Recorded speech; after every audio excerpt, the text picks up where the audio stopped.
ఈరోజు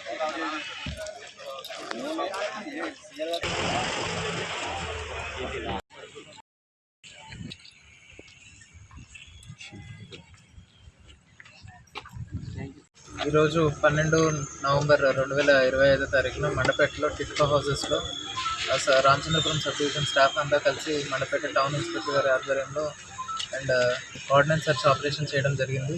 దీని యొక్క ముఖ్య ఉద్దేశం ఎవరైనా కానీ ఇల్లీగల్ ప్రాపర్టీ కానీ, ఇల్లీగల్ లిక్కర్ కానీ, ఇలిసిట్ లిక్కర్ కానీ, గాంజా కానీ, లేదంటే వేరే ఇతర స్టోలెన్ ప్రాపర్టీ లైక్ గోల్డ్ కానీ, క్యాష్ కానీ లార్జ్ అమౌంట్స్లో, లేదంటే మోటార్ వెహికల్స్ కానీ ఎవరైనా అక్వైర్ చేస్తున్నట్లయితే, అదేవిధంగా ఎవరైనా ఇల్లీగల్ యాక్టివిటీస్కి ఈ హౌసెస్ని యూజ్ చేస్తున్నట్లయితే రెగ్యులర్గా ఇట్లాంటి ఆపరేషన్స్ క్రియేట్ చేయడం జరుగుతుంది. ఏదైనా దొరుకుతాయేమో అని చెప్పి మనం సెర్చ్ చేసి ఒకవేళ దొరికితే సీజ్ చేయడం జరుగుతుంది.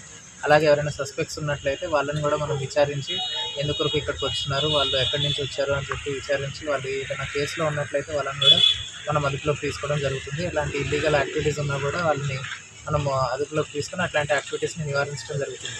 అదేవిధంగా ఇంట్లో ఉండే వాళ్ళకు కూడా వాళ్ళ పక్కన ఎవరు ఉంటున్నారు, వాళ్ళ చుట్టుపక్కల ఎవరు ఇళ్ళలోకి వస్తున్నారు, ఎవరు వెళ్తున్నారు అని చెప్పి ఒక అవేర్నెస్ క్రియేట్ చేయడం కోసం ఈ యాక్టివిటీ చేపట్టడం జరిగింది.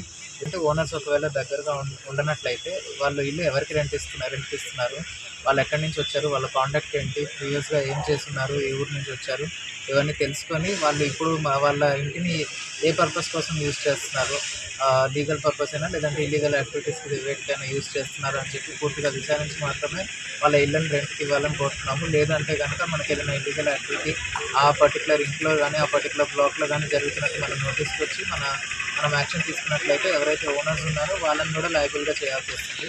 సో ఈ పర్టికులర్ ఆపరేషన్లో ఈరోజు మనం సబ్ డివిజన్ స్టాఫ్ అంతా ఉపయోగించాము. టోటల్గా 76 మంది ఈ ఆపరేషన్లో పాల్గొన్నారు. 13 టీమ్స్గా విడిపోయాము. 1632 ఇల్లు చెక్ చేయడం జరిగింది. మనము 5కి స్టార్ట్ చేసి ఇప్పుడు 8:30 కావస్తుంది. 3.5 గంటల పాటు 1632 ఇల్లు చెక్ చేయడం జరిగింది. ఈ ఆపరేషన్లో మనం టోటల్గా 25 బైక్స్ అనేవి సీజ్ చేసాము.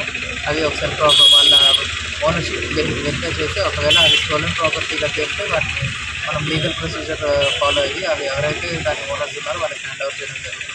లేదు వీళ్ళే అసలైన ఓనర్స్ అంటే వాళ్ళ యొక్క డాక్యుమెంట్స్ చూస్తే వాళ్ళకి తిరిగి చేయడం జరుగుతుంది.